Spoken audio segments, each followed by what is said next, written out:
Hello and welcome to the final session in this day-long IFG conference looking at standards in public life. I'm Catherine Haddon, Senior Fellow at the Institute for Government. And for our final session, we're going to turn to public bodies, the huge number of organisations that are involved in everything from flood responses to food standards, from what we read to the roads we drive on. How sectors are regulated, and even the very watchdogs that oversee standards in our system. Now, in deciding who should manage and oversee those bodies, the government have to abide by an appointment system that, for the last 5.5 years, was overseen by our final guest speaker, Peter Riddell. Peter is also a former director of the Institute for Government. Peter, thank you for joining us and welcome back. It's great to be back. And also joining us to debate how that system operates, what needs to be reformed, is a senior fellow and our lead on our work on arm's length bodies, Matthew Gill. Matthew, thanks for being here. Hi, Kath. And as ever, we want to hear from you, so do send in your questions using the Q&A functions. Peter will start by giving us a few reflections on his time in office, the system that he oversaw, and how well that is working. And after a day like today, I'm sure there is lots that we will want to discuss. Peter, over to you. Thanks, Kath. Yes, what I'm going to do is stick to my last of public appointments in the remarks I make now before we discuss various other things. After a day like today, I think there are quite a lot of other things we can discuss. After completing my extended 5.5 years as Commissioner for Public Appointments, I don't intend either to spill the beans or to be a backseat driver. Unlike one prominent former regulator who has found the temptation to comment irresistible, even after 15 years after leaving office, I will follow the always wise advice of Harold Macmillan that when the curtain falls on the last performance, you should accept the inevitable e finita la commedia and not hang around the green room, but go away. But, as a final bow, without going into any specific cases or controversies, I want to reflect on some general principles involved in being Commissioner and also which run through the timely and very well judged CSPL report upholding standards in public life. The central question for any regulator, and this also came up in the sessions earlier today, is the balance between advice and decision-making by ministers or, in some cases, MPs. You're appointed to oversee a code setting out both principles and practical guidelines, but these are within the context of elected ministers being accountable for their decisions to Parliament. That applies to all the regulators referred to in the CSPL report. This dilemma, tension if you like, is inherent in the public appointments process, as is set out in 2 successive pages of the original Nolan report of 26 years ago. Paragraph 29 of Chapter 4 concludes with the recommendation that, quote, ultimate responsibility for appointments should remain with ministers, end quote. And then paragraph 35 recommends that, quote, all public appointments should be governed by the overriding principle of appointment on merit, close quotes. And the chapter goes on to suggest that all appointments to what we now call arm's length bodies should be made after advice from a panel or committee which includes an independent element. These have been the foundations of public appointments ever since, however much the specific procedures have changed. And these points, fundamental points, are reiterated in the latest report. Now, the system can be depicted as either constrained political patronage or constrained open competition, and this can produce misunderstanding and confusion. Often heard charges about politicisation miss the point. Ministers naturally want to appoint people who are in sympathy with their priorities and who will implement their policies. There's nothing new about this at all. The fact that these bodies are at arm's length from departments implies the need for a degree of independence, and this applies particularly to regulators whose role is to scrutinise the actions of government. While the process is inherently political, and ministers have a considerable say throughout about who should be considered for interview and later, obviously, for appointment. They operate within guidelines defining and, to some extent, limiting their choices. Since the code, the government's code, not my code for most of my time as Commissioner, is the guiding principle. For most of my period in office and for most appointments, that's worked reasonably well. Only reasonably, since the process often takes far too long and the range of applicants and those appointed is still too narrow. The system only works because of a mutual acceptance of restraints. That also applies to many of the other regulators too. As Commissioner, I accepted that my primary role as a regulator was to see that the choices presented to ministers by advisory interview panels were based on merit after a fair and open competition in which there was a robust independent element.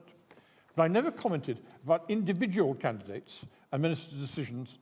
Who they pick from the list of candidates judged to be appointable is up to them to explain and justify.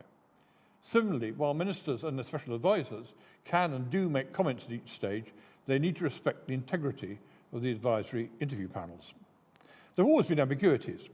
For example, the code allows ministers to appoint candidates judged unappointable by advisory panels, though only after consultation with the Commissioner. I'm glad, even relieved to say, that this did not happen during my period as Commissioner, though there was the odd close shave. It would be odd, to say the least, for someone to take over chairing a public body, even though everyone would know that they have been rejected in an open competition. Ministers are quite rightly able to reject the advice of interview panels about which candidates are judged appointable, but they have so far taken a more sensible course of ordering a rerun of a competition from scratch with a fresh panel. This happens actually a few times each year. The CSPL report does not go as far as I would in removing from the code the power to appoint unappointables, but it does propose strengthening ministerial accountability by requiring direct reporting of any such probably very exceptional appointment to the relevant select committee. There's also an inherent and often unappreciated tension in that advisory interview panels do not rank candidates in order of preference, but solely divide them into appointable and unappointable. This is on the grounds that ministers should have a free choice amongst those judged appointable. Hence, whatever nuanced judgments panels reach on the relative merits of those assessed as appointable can and often are brushed aside. The more general question addressed throughout the CSPL report is whether regulation by convention is any longer satisfactory. Like the committee, I believe that some codification is desirable, not least in strengthening the independent element in the process in order to reinforce the integrity of the interview panels. Over the past 18 months, I've been concerned with attempts to stretch, and in a very few cases to breach, the governance code over the appointment of panel members. I therefore agree with the proposals in the CSPL report on the appointment of panels and about an enhanced reporting role for senior independent panel members, generally for the top level of appointments. I also want to draw a more explicit distinction between arm's-length bodies which essentially implement government policy and those responsible for scrutinising the actions of government. In this, I'm echoing earlier select committee reports, and indeed, the Institute for Government's own still very relevant analysis in Read Before Burning, a report which came out more than a decade ago and still bears rereading now. Defining scrutiny bodies is not straightforward, however, since many also have executive roles. But like the CSPL report, I would start with standards bodies, constitutional watchdogs, if you like, such as ACABA on business appointments, headed by Eric Pickles, who spoke this morning, HOLAC for Lords appointments, the Registrar of Consultant Lobbyists, the Commissioner for Public Appointments, and the Independent Advisor on Ministers' Interests. They should all be appointed through the process for significant public appointments, as some already are. And most importantly, the assessment panel for each should have a majority of independent members. It might also be worth considering, though this is not covered in the CSPL report, the procedures of the Judicial Appointments Commission, where just one candidate is put forward, with the final power of the minister or appointing authority being just a veto or a request for reconsideration. The independence of these standards bodies might also be enhanced by having their roles set out in primary legislation, as the Civil Service Commission already is in the 2010 Act.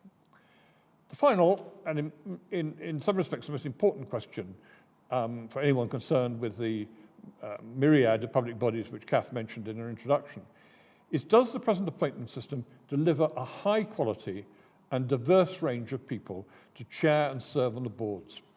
From my own experience, I've seen and worked with a large number of dedicated people performing a public service for little or no remuneration. Roughly half of public appointments have no pay at all. But no one will pretend that the range of appointees is broad enough. This is partly a matter of diversity in the conventional sense of the number of female and ethnic minority appointees, where the record has actually improved considerably over the past decade and is much better than in either the private or the voluntary sectors. This is despite a dip in 2020-21, possibly associated with the impact of the COVID pandemic on the pattern of appointments and reappointments. These trends will have to be watched very closely from now on. I did not mention the number of candidates declaring disabilities, where the performance as elsewhere in public life remains very disappointing. One of my main conclusions from my period as Commissioner concerns the untapped potential contribution of people with disabilities of various kinds, who have much broader experience and insights than most of us. And a lot of practical steps can be taken to encourage their participation, which much more needs to be done. There's also a broader sense that public appointees are drawn from too narrow a social and geographical base, and despite a recent decline in the average age, are still too heavily drawn from the nearly or already retired. A wider range of views and experience needs to be represented as well. More needs to be done to persuade an interest a wider range of people in appointments, and to provide mentoring and support for potential appointees along the lines of the excellent Boardroom Apprentice initiative in Northern Ireland, and a pilot scheme this year, sponsored by the Cabinet Office, the Public Chairs Forum, and my old office, the Office of Commissioner for Public Appointments. In the spring, my former office published a review of remuneration, which highlighted big inconsistencies in the balance between pay and days worked. And these are quite often longer in time commitment than what is advertised when the jobs go out to competition. This is not about the pay of chairs, but about reducing the barriers to application for member positions from those in part-time work, with caring responsibilities, and the disabled. Finally, more thought needs to be given by sponsoring departments, ministers and advisors to those holding public appointments, candidate or customer care as it's been called. This is partly about streamlining the process of appointment. A review more than 2 years ago, well before the COVID disruptions, showed that only a half of competitions are completed within the 3-month goal, an aspiration, as it's described in Whitehall language. They don't like to describe it as a target. Many appointments take twice as long as this 3 months. The biggest single reason is the time taken by ministers and advisors to reach a decision after the interview panels have reported. No wonder many potential candidates are deterred from applying. Similarly, there's often disillusion amongst those chairing public bodies with the distant and often arbitrary attitude of some sponsoring departments and ministers, a point which Sir John Kingman made in a very forceful retiring speech as chair of UKRI, one of Britain's most important and biggest public bodies. Arm's length public bodies perform vital roles across the whole of British life. Business, health, education, justice, museums, the arts, the media, and a wide range of regulatory and oversight roles. They need to be nurtured and their independence valued. Thank you. Thank you very much, Peter.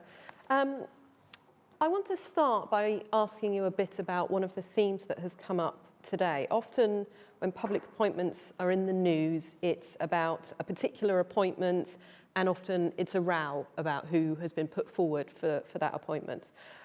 One of the themes that has been coming out of today's conference has been the importance of understanding how the rules actually operate, and of people, especially as you pointed out today, understanding the nuances of that. Does it frustrate you when you see misunderstandings, whether that's in the news, in the reports that are coming out, or perhaps even in the government, about how the process is actually working? It's frustrating, but understandable. I mean, I know we're all in favour of citizenship education, but I don't think the governance code for public appointments should be part of citizenship education. That's perhaps aspiring a little too far. But no, I sometimes do get frustrated when people, I mean, it comes from two angles. One, the ones which would rather do away with regulators and appoint who they want. On social media, you get people saying, oh, well, X or Y is not independent. And as I point out, this is inherently a political process. And so when you get controversial appointments, and you're quite right, those are the ones which stir interest, there'll be all kinds of misapprehensions about the process. For example, well, I won't go into detail, the Ofcom chair, which is now being rerun as a competition. There was a lot of comment that ministers had rejected the findings of the first panel. Now, that's absolutely within their right to do so. It happens actually I wouldn't say frequently, but not infrequently, a few times a year. And doesn't normally get as much publicity as this particular competition has. And they're perfectly within their rights to do that. Then to decide to rerun a competition isn't. It's within the terms of the code, but the key thing there is that it does follow the code. And then you get into nuanced things about personalities and what's in the background. But there wasn't much understanding that rejecting the first recommendations of interview panel was absolutely fine in terms of the code and having a fresh competition. What matters is how it's done and so on, which is something my successor is doing. So that was slightly irritating. People assume that X or Y because they disagree with the government or whatever. Matthew, do you think it's good for transparency or bad for the process if these appointments have led to a major public row? Well, I think when you have a public discussion of a particular appointment in this way, I actually think that's problematic for a couple of reasons. The first one is that it potentially distorts that competition, particularly if it's happened pre-application and there's a view that may or may not be the government's view that's out in the public as to this is who we want for this job. Then that can put people off and potentially could exert influence over the process. I think also there's a broader problem there if other people who might be applying for different roles in the future are looking at the press and thinking, this is the kind of conversation that might happen about me if I apply for a different role in 6 or 12 months' time, and would want to have confidence that the process was going to be impartial and that they would have a fair shot at it and not being picked out. Now, Matthew's got a very good point there. The pre-leaking to favoured journalists, often on the Sunday papers, but generally one assumes by SPADs. It's one of those things when I invariably protest about it, for it threatens the integrity of the process, and also it has a chilling effect. I remember one very prominent one, in fact the BBC, a year ago, where names were circulated, and I had people ringing me up and said, is it worth me applying? And I said, well, I think it will be a proper competition, and so on. And it actually was. I mean, I wrote to the GCMS Select Committee saying, despite all the previous speculation, it was robust. The final candidates were strongly impressive people. And so there was a choice, but probably maybe a smaller choice if there hadn't been the speculation. And I think there's a real danger. I mean, for example, in the Ofcom case, it was less than 10 people applied first time round. Now, that was because of speculation on names. What happens on that is when you protest, everyone says, not me, Gov. You get a letter back from a minister saying, I couldn't agree with you more, Peter. It's absolutely appalling. I mean, it's one of those things. The other point, it is very important, is the confidentiality of the process. One of the things I'm most pleased about is we never had a leak from my office about names, because that really does deter people. If you apply for something, and some very distinguished people apply for posts, but only one person become a chair or 2 or 3 member posts, and they don't get them. They don't want their names bandied around or leaked. And we're very, very careful on that. I mean, it was interesting. It tended to be national galleries or media things which came out in various ways, the names. Or sometimes the names have got wrong too. But I think that there's a real importance of preserving confidentiality. Otherwise, people will not apply and go through the hassle of it. But this is another tension, though, isn't it? I mean, you talked about some of the tensions in the balance, and it is a confidential process because it's about people applying and that you need to have some security and some confidentiality to that process. But at the same time, this is also about the people that will head up important bodies that will have a big impact on public life. So you can understand the public interest in wanting to know, well, who's being put forward for this, and is it, an interest in whether or not they think that that's a robust enough process. Do you think, is there more that needs to be done to explain then the post their name being announcement process of pre-appointment hearings when those occur, other kind of checks in the system that will make sure that there is public transparency, about the appointment that has occurred?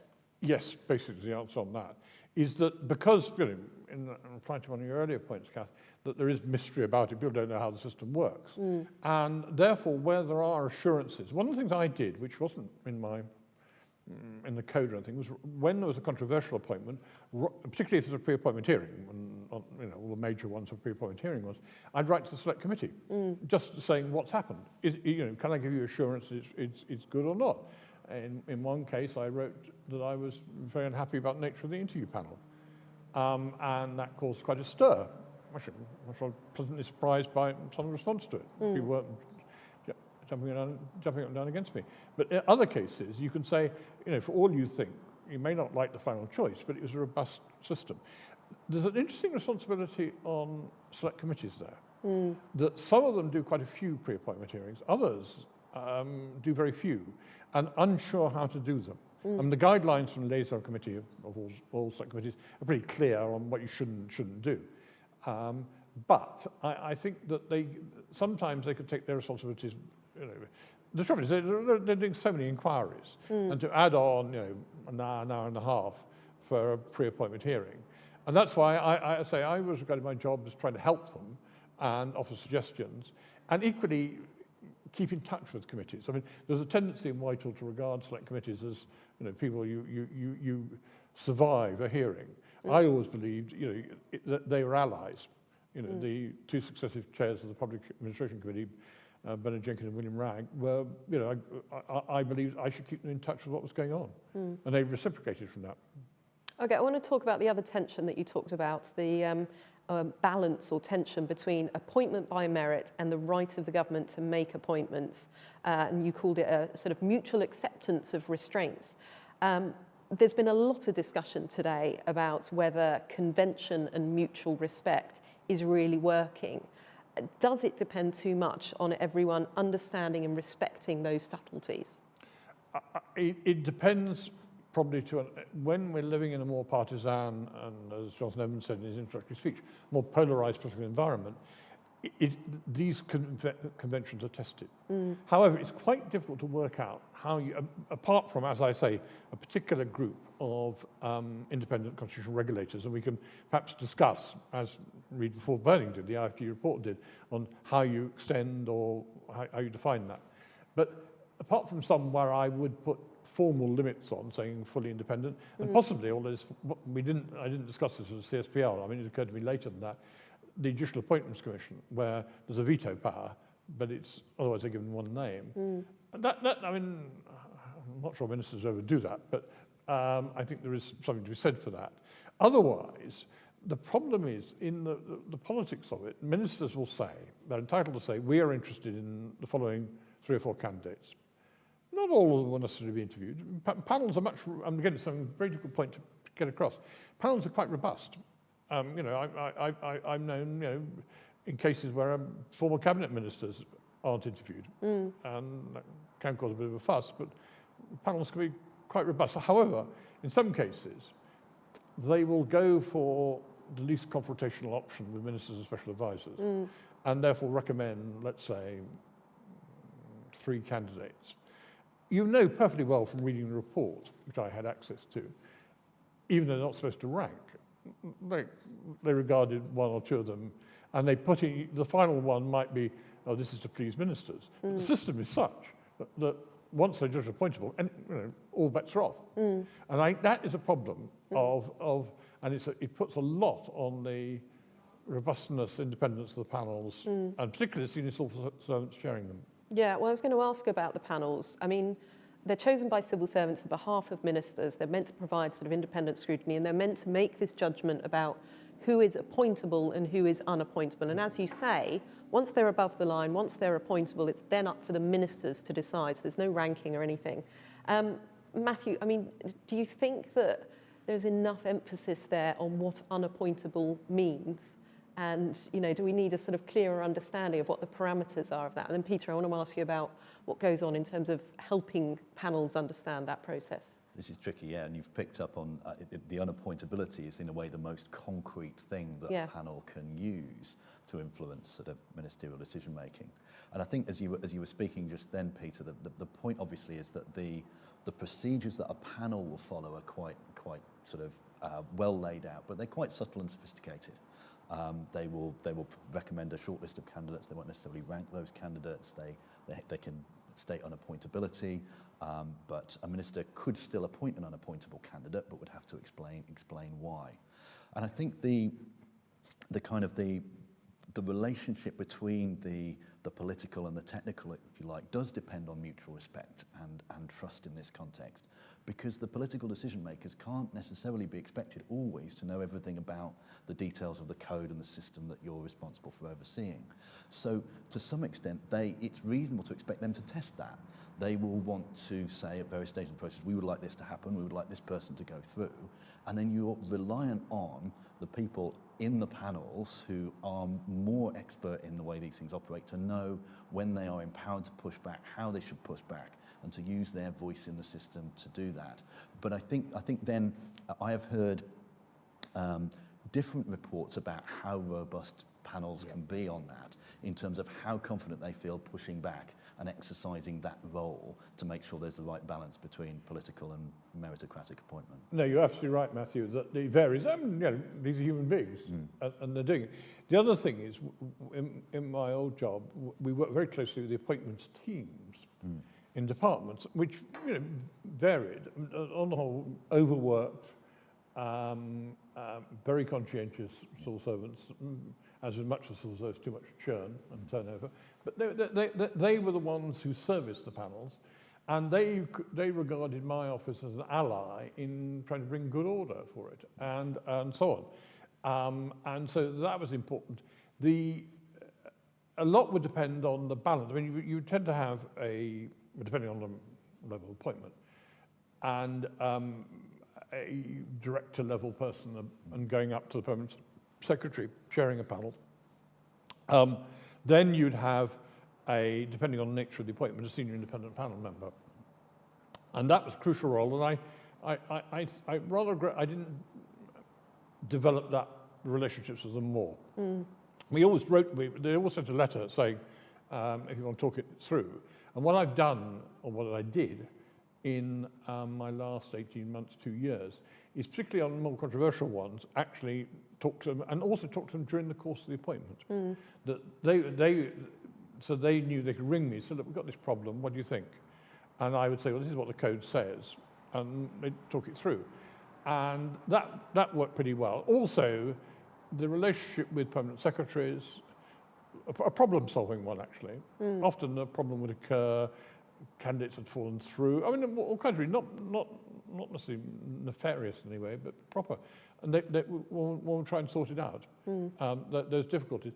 The issue on some panels was you've got people who are kind of quasi-political. And that, I looked at panels and said, okay, it's within the rules. What do you mean by quasi? They might not be a member of they might not be disqualified by a significant political activity. It's rather the same as the Electoral Commission. Which, I mean, you know it when you see it. I mean, it's giving a lot of money, it's standing as a candidate, it's speaking out in favour. Not being a member of a party, that's fine. But it is being identifiably involved with the party over the last 5 years. Although sometimes you could argue a bit longer than that. And so people who didn't fall into that category, but nonetheless were clearly associated with a particular viewpoint. And both Labour and Tory in the last 20 years have done that. I mean, there's nothing particularly unique about the current government in that respect. So that one had to watch for and see that there was one particularly outrageous case where a panel was clearly packed. And that annoyed a lot of people. I mean, it wasn't just me who just thought this was a stitch up. But in general, I mean, the other point is on the senior independent panel member, I had a right to be consulted. And in fact, what happened was that normally a department would say, well, the minister's thinking of this and that. And we'd say, okay or not. And actually 2 or 3 departments had kind of pools of potential independent panel members, which worked well. And cut the time. But obviously it depended on each individual competition. And in fact, there was no case of someone being appointed as senior independent panel member whom I'd said no to. They accepted, because again, the publicity would be, they didn't want me saying, I don't think it's a balanced panel. I had to push back. One case, why on earth Secretary of State concerned, wanted it, who knows? Well, probably does know, but anyway. Wanted to appoint a Tory peer. And I remember my senior policy advisor said to me, Peter, I said, what? And I had a conversation with the permanent secretary, and I said, come off it. Yeah. And the permanent secretary knew perfectly well, and he agreed with me, and we found a way around it. Actually, quite satisfactorily. But those cases do occur. But on the whole, people do listen. They don't want an open row. Yeah. I mean, so that transparency, embarrassment factor. Yeah, the embarrassment factor, not necessarily at the top levels of government, where things ride through. But I found if I would say, well, okay, we can do this, but we've got an exchange of letters on it. Yeah. People didn't want that. Yeah. And oddly enough, possibly because of my background being in journalism and here, I was more willing to be public than, say, civil service predecessors. I had a different style in that way. Which I think, oddly enough, David Norrington, my predecessor, forecast this. I mean, he was the epitome of the mandated appointment, permanent secretary at the Home Office for that education, and so on. But he actually warned, as a result of the changes which occurred when I took over, that the job would be a more public one, which possibly was easier for me to do than he would have found. Yeah. I mean, you've succeeded, obviously, through your tenure, Peter, with this in terms of making sure that the senior independent panel members were independent, that unappointable candidates weren't appointed. But you've had to do, as you described, quite a lot of persuasive work to achieve that. I mean, do you think that says something about the system that, if it's just that obvious, should there not be a rule that you can fall back on in those cases? Well, it's interesting that. I mean, I found on the whole, the other thing is that the danger regarding governance is monolithic. It isn't. There are various, even in 10 Downing Street, there are various factions and so on, and the Cabinet Office are. So I didn't find, I was battling against a machine. There were plenty of people who would agree with me. Yeah. Allies on such things. So and people wanted the best people appointed, and there was, and they also recognised political realities that ultimately ministers will pick who they want, but it should be try and avoid it being an unconsidered choice. That's the key thing. Yeah. I've just, while we're on the topic of panels, I've got a couple of questions here from the audience. One of which says, let me find it again. How are independent members in assessment panels remunerated? In practice, I have the impression, this is from an anonymous viewer, in practice I have the impression that sitting on a panel as an independent member is increasingly a case of, I help ministers by being on the panel and they help me in my career. Before you come to that though, we have another question from Amanda. Why is it acceptable for a board member at a regulated firm to sit on the panel and choose who runs their main regulator? It's a live situation with the Charity Commission Chair panel, with 2 charity leaders helping choose who marks their homework. The end of independent regulation across sectors, ? I can't comment on that one, obviously. There are 2 issues. Independent panel members have to be independent politically and independent of the department concerned. Yeah. And certainly, senior independent panel members have to be. They can sometimes serve in other capacities on the panel, but not as a senior independent panel member. You can't be running, you can't be a NED for the department and be the senior independent panel member. Although sometimes you can be a panel member and also all run an arm's length body for the department.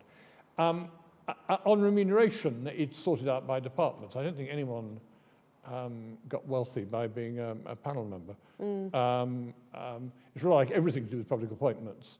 The time stated is always exceeded in practice. I haven't met a chair of a public body. They'll say to me, how much are you supposed to work on this, Peter? And I say, well, it was 2 days a week or whatever it was.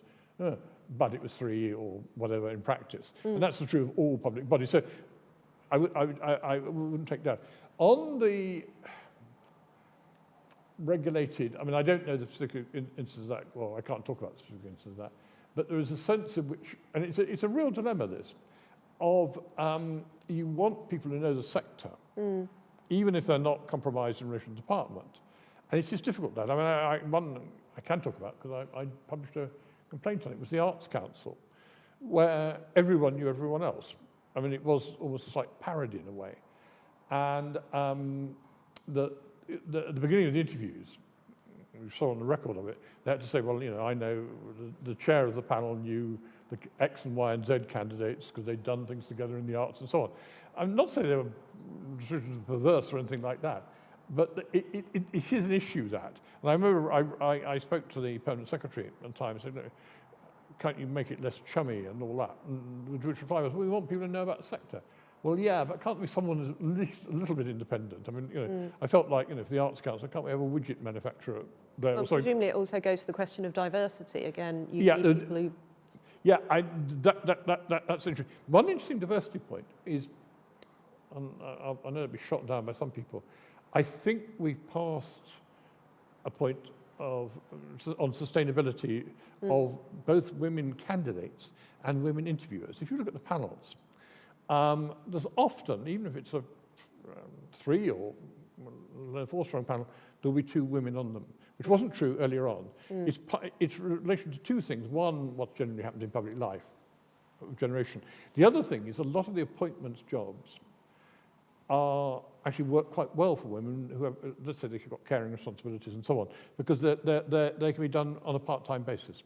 And that, perhaps it's not the right thing, but it actually does secure gender diversity. There's more of a problem still on panels, and the appointees has improved a lot with ethnic minorities. In a sense, I hate the term ethnic minorities because it's such a wide group. I mean, you know, you get some. There aren't many Bangladeshi women getting public appointments. Yet there are a lot of ones from India and so on. I mean, you know, there are a lot of diversities there. And the worst thing, as I said, is disabled, which I think is where the record is still. I don't say the word shameful almost. It's just, I mean, interesting, 2 exceptions. The MOD, because of Iraq and Afghanistan, there are a lot of very mentally able-bodied people who are physically, they're in wheelchairs or they've lost a limb or whatever. And this has really happened in the last 4 or 5 years, because the MOD was a bit behind the curve on say, well, any public appointment a few years ago, but it's changed. And now they've got a very good record of using disabled veterans on public bodies associated with, and transport is very good, which is good given the importance of access and so on. I want to move to the question of what bodies need to be regulated in different ways. You talked about the difference between, as it were, regulators, those scrutinising government in particular, and then sort of executive functions. And you said there is a bit of a blurring there. But there's also obviously the question about whether there are some other appointments that should be regulated. Matthew, if I can come to you first. I mean, what are the sort of key concerns that you have for that? I know we've been talking a lot about non-executive directors in government departments, for instance. Yeah, indeed. So, I mean, that's sort of the obvious case where there's quite an important position in government, which is an unregulated appointment, and that means you have much less transparency over who's been appointed, why they've been appointed, than would happen if this was under the auspices of the commissioner. So I think that would be the most obvious case. That there are others, but there are also maybe other appointments where you could say, for instance, if there's a small body and you're regulating multiple members of a board, actually once you've appointed the chair, and if the chair is politically acceptable, then maybe the chair can have more involvement in appointing the members of that board of that body. So it could go either way depending on the organisation. Yeah, I mean, there's a specific issue on non-executive directors of departmental boards where the CSPL report recommends it be regulated. I agree in theory, but I have some qualifications in practice, because it's all part of a curious spectrum of advisors to ministers, much of which is totally legitimate, going from their special advisors to some cases councillors, advisors and treasury, and effectively number 10. And then you see some of the recent appointments of non-executive board members as almost extra special advisors. And I think that's got to be clarified. Where are the lines there? Because if you said, let's regulate, let's ensure that all done by open competition, as they started out being done, and when John Brown and Ian Cheshire were running it, predominantly these were people with very considerable business experience in project management, HR, digital, and so on. But now you've seen many more direct appointments of political people, or even in some cases, people who are clearly political allies appointed by open competition. Well, I haven't the faintest clue whether that was a genuinely fair open competition. Some of the people are good, some you wonder And should they be put in a different category? I think there needs to be more of a debate about ministers perfectly entitled to have strong political support. It's also the issue of extended offices and so on and so forth. But when you're talking about non-executives, also, these are people who are supposed to hold you to account. If they're a political ally, are they going to hold you to account? And I think that is an issue. The more generally, on unregulated of non-civil service appointments made by ministers, I would be in favour of just listing them. The departments should produce a clear list of who's appointed by a minister, term of appointment, how appointed, remuneration. Absolutely. And not to say these should be regulated. A lot of them is impractical to do it, but we should know who they are. I remember talking and a clearer typology then of what different kinds of appointments are, what the powers are, and what the process is to appointment. But on the point of who you regard as scrutiny is or not, I mean, Read Before Burning took it much further than I did. I mean, both the CSPL report and my own views and the speech I made were more tentative, on the hope that if you narrowly define it, you might make a bit of progress. But I accept fully that there are a range of other regulators, some of which, of course, have mixed roles because they're actually executive bodies in their sectors, as well as regulating them, and that's quite difficult. It's not clear to define. Also, in some cases, ministers say, look, we want to influence the policy of that. It's not just regulating. And I think you've got to be quite careful in definition there. But I just feel that for some, as is clear in the public controversies, you do want to be clearer on the degree of independence. Actually, it relates to a question that, again, came from the audience. Sorry. We've obviously got the windows open for air in this room, which means that you get the lovely noise of the police going past.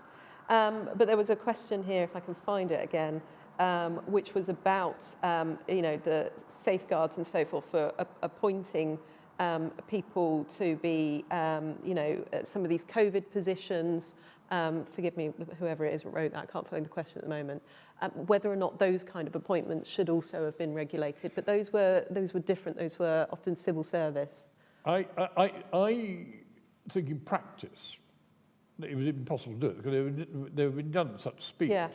I think that's the case for transparency. I don't think in practice it would be remotely possible to do it. Yeah. I think, rather like the contracts in that area, we should have known what's happening.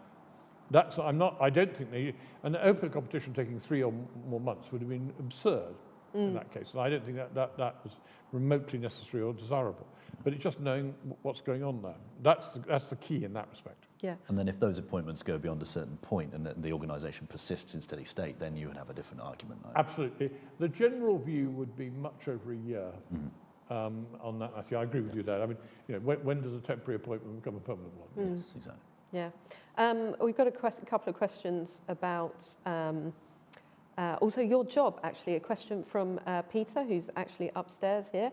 The Commissioner for Public Appointments is unusual in being a solo regulator without a commission. Do you feel adequately supported in discharging your duties? Does your successor need greater resources? I'm sure. I think my 2 advisors and one excellent partial media advisor would say absolutely need more resources. There were more things we could have, more reviews. But it was, remember, unlike the Civil Service Commission, where Civil Service Commissioners chair interview panels, I had no role in that at all. I was the regulator. Yes, sure, we could have more resources. Having a commission really wouldn't have made much sense because the decisions were, I had excellent principal advisors, and who were providing me with good advice, and a lot of the casework was done by the other member of the team. So actually having a formal commission wasn't really necessary. We had a pretty small budget. It's a small budget operation. And the interesting parallel is the Civil Service Commission, I would say, the Commissioners chair Director General interview appointments and so on, and the first Commissioner does the Permanent Secretary ones on the whole. Is ACABA, which does have, but that often has to reach very tricky decisions about what's acceptable and isn't, and therefore there's an argument for a commission there. Mine were more narrowly regulatory, you know, and I wasn't forming a judgment, as I emphasised, on the individual suitability of anyone at all. I was doing with the process. So because I had very good advisors working with me, I didn't feel the need for commissioners, and I can't see what they'd have done, actually. It was debated in the past. I mean, virtually everything to do with these roles have been debated sometime over the years, but I would say it's quite sensible. Another related topic, which the CSBL report raises, is should you bring together regulators? You know, there are some lobbying groups, well, I don't use the word pejoratively in current context, but some external bodies are very keen on having an ethics regulator. I'm like the report, which I entirely agree with. I'm against it because they have very different functions. Indeed, there was 5 years when the Civil Service Commissioner and the Public Appointments Commissioner was the same person, David Norrington, my predecessor. And David was the first to admit, as everyone accepted, that actually they have two different jobs, very different jobs, and they required different relationships with government departments, and it was often quite confusing. And you know, he of course did them extremely well, but it was difficult. And so I'm against a big bang super regulator. One, I think they'd be too powerful, and the jobs are different. Well, what about firming up the role in different ways? I mean, you talked about the Civil Service Commissioner. You've got a code, it's the government's code. Are there other ways to, as it were, firm up your role? Is there more that we could do in legislation to actually make the parameters of what it is that you're doing, how the public appointments process works, sort of clearer, more permanent, more durable? Well, it's interesting that certainly the recently departed Civil Service Commissioner Ian Watmore felt it was very important that he had the CRAG Act, which established the Civil Service in law and the Civil Service Commission in law as a backing for what he did. And that was an appointment on merit, impartiality and all that is actually in the Act. And he felt that was very useful. Now, in theory, all they would need is an order in council to abolish my role or to change it dramatically. In practice, there was a big review, Jerry Grimstone's review of the public appointments process, which was conducted in 2015-16. And that led to the code, and it becoming the government's code, not my code. However, they did consult me extensively on it, and I got some very important changes in it, like being consulted on independent panel members and also exceptional appointments, things like that. And also I got the principle of fairness inserted in, which is absolutely crucial in reaching judgments. But, all right, they could have just put up another order in council, but it's a pretty big hassle to do that. They're also obliged to consult. In the order in council, it says if they're going to change the code, they've got to consult about it. The one thing which actually worked quite sensibly is, of course, the parameters of public bodies are constantly changing. You know, new ones are being devised, old ones are being merged, all that stuff. And there was a provision basically to say we could jump the gun, that if a department wanted its body to be regulated by me, even though it hadn't yet appeared in an order in council, it could happen. And that was perfectly sensible. That's made a lot of sense. And so there was flexibility there on that score. But certainly my preference would be statute. But actually, once we had the original code, there was no appetite in Whitehall in the Cabinet Office to change it because it'd be too much of a problem. Yeah. Matthew, what other change would you like? I've got a suggestion here from Graham P. Why not semi-democratise public appointments? Each candidate should take questions from a room full of staff and or citizens who could then provide feedback to the appointments panel. Are there other changes that you'd like to see? Would that be one of them? I think that would be fraught with difficulty in terms of actually implementing it in practice. I mean, I think one of the things we haven't touched on that I think would be important to try and reform is the pace at which these decisions are made. You mentioned it in your speech, and so I think that's where I would possibly focus in terms of a change to the process, and that might be in terms of starting processes much earlier, and I think in terms of the way the political kind of decision making around the process comes in. I think at the moment, as Peter said, there's a right to have a political discussion of the process at every single stage of it. And I think that does introduce quite a lot of delay. Mm-hmm. So I think what I would like to, I think be worth considering is whether you can have that happen near the beginning, so that you have sort of framing as to what is wanted through the process, and then at the end when there is a shortlist. But I think having that kind of iterative process all of the way through tends to kind of chip away at it. I think then, there is obviously then I think the independent panel member within the assessment of the panel, that's important, and I think potentially strengthening that person's role and responsibility to report to Peter on the conduct of the assessment, not just when there's been a material breach of the code, but sort of giving more general feedback on how it's gone and whether things are going well as it goes along, I think might be a helpful improvement too. I think oddly enough, the person who wants public hearings, of course, some local delivery bodies have them, health trusts and so on.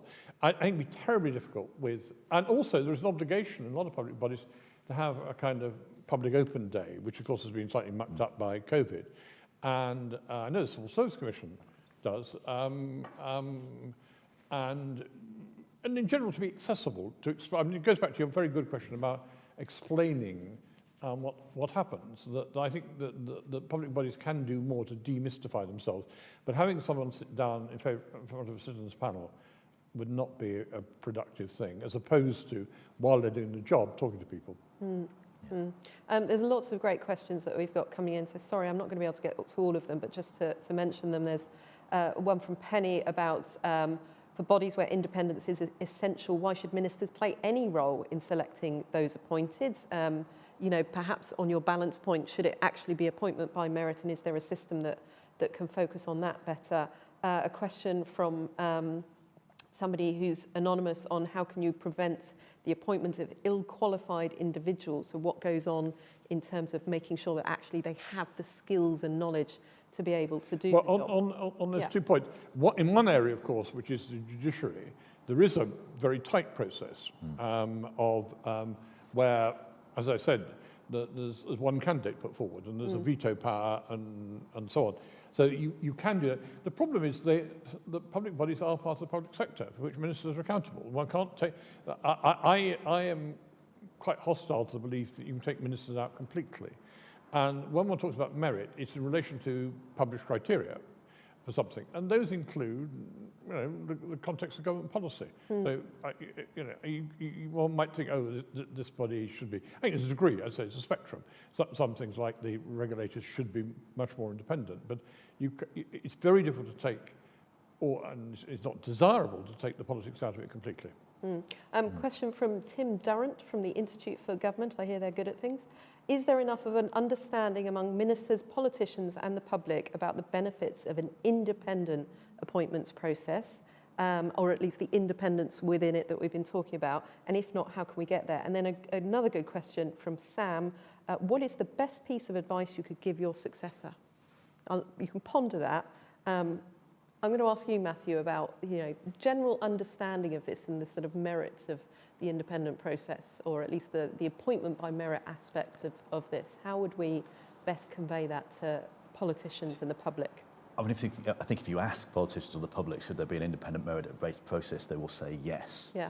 I think in the case of the public, it's a question then of trusting the technocrats that is what they are trying to produce through all of these rules and systems. And then, as Peter's saying, the transparency, the clarity of what's happening is really, really important. I think for politicians then, it is also about trust. It's about, do you trust the machine, the civil service, to be engaging this in a fair way, or do you actually perceive, having come into government, that you're inheriting something which is biased against you, and to achieve your objectives, you have to push against it. And so I think it's in the nature of having a political view of what you're trying to achieve that you might tend to feel that. But I think this is where the challenge is of people in the system trying to support a merit-based approach have to be robust about that, but able to argue and defend as to why they are doing things in that particular way. And your advice to your successor? My vote, well, I've already Did you given write them a little note? I did, well, in the contemporary version, I did do a lengthy email, which he appreciated. Much of it was just about sheer practical things of what to do. Get to know departments and their very differing questions on appointments, because there's an enormous disparity in between departments on the number of appointments they make. Try to make the system work well, smoothly, be allies of the people involved in appointments, and also try and get out there and encourage more people to apply. Yeah. Okay, we've only got 5 minutes left, so I just want to quickly just turn to what has been happening in Parliament yesterday and today. Owen Paterson has now decided to step down as an MP. The Parliamentary Commissioner is still in post, and you know, given there was a fair bit of pressure put on her, it's obviously been a difficult time for her. I'm sure you know her. And the government have, in the end, stood by the idea that any reform needs both careful thought, some more time, and all importantly, cross-party consensus. I mean, generally, what's been your reflections on watching the last 24 hours? Extraordinary. I mean, at the beginning of each session, the world has changed in relation to that. You know, from when 9:30, when Jonathan Evans deplored what had happened yesterday in Parliament, then we had the change in the government's approach 2 hours later, and then we had Owen Paterson stepping down and so on. I think the one thing I'd say is I wouldn't start from here. They must all wish they were back at 10 o'clock yesterday morning. That's what they must really wish, that some of the self-inflicted problems, I mean, everyone, from Owen Paterson himself to the government's business managers, probably the Prime Minister, that. I think the lessons are the public is pretty sceptical about what politicians do whenever it's necessary to demonstrate a robust and fair system. I'm sure it could be improved. I mean, Chris Bryant was saying in his session earlier on, yes, of course there can be improvements, and indeed the committee is looking at various things. I mean, I think it may probably have to broaden its inquiry now to take account of some of the points that Jacob Rees-Mogg made yesterday. And that should happen, but it needs to happen in a more consensual way. But the public is sceptical enough about politicians that the last 24 hours don't help. And also, a lot of MPs themselves feel bruised by being criticised. I mean, I remember vividly, and it's not a direct parallel, but there are parallels, in the expenses scandal of 12 years ago, bumping into a London MP who basically wasn't affected by the additional allowances thing, who was almost frightened to go back to his constituency because of all the insults he'd get. And I think, you know, well, all right, in the sense that the changes of today may take some of the sting out of it, but I'd be quite interested to see what MPs say from what's happening.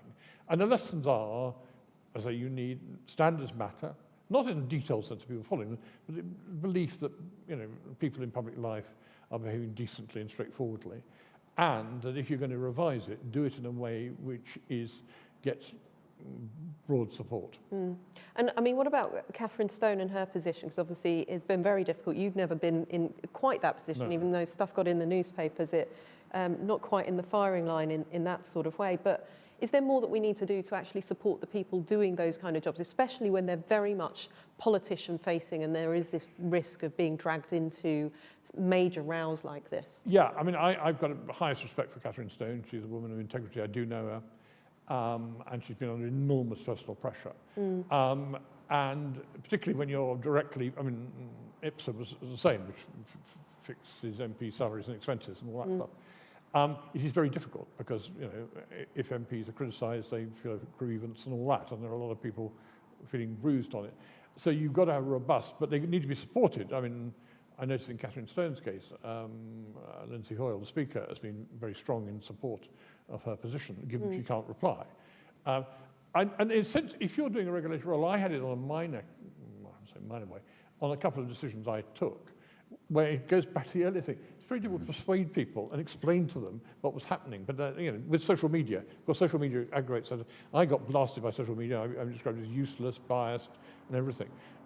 All turning on a very technical point on interpretation of something, a marginal point, and they couldn't appreciate I didn't have bigger powers than I actually had. And Matthew, does this worry you more at the tone of the debate and so forth about wider arm's length bodies? I mean, it's not just people like Catherine Stone. If there's major floods, obviously head of the Environment Agency is very much in the firing line.